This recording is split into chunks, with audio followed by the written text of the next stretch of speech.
setup can be created inside NCSimul, imported from a CAD software, or directly imported from a CAM system.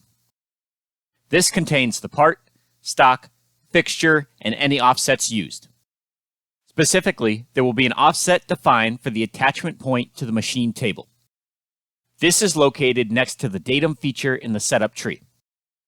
This attachment point can either be moved or duplicated on your machine to replicate the limits or total availability of your machine table space. If it's a translation value, use the left-hand column to put in a distance. If it's a rotation, choose angle from the orientation and adjust it by the number of degrees. The display machine mode allows you to see the changes made in accordance with the machine table. It can also be saved entirely as an NCS PRJ file and imported into another environment.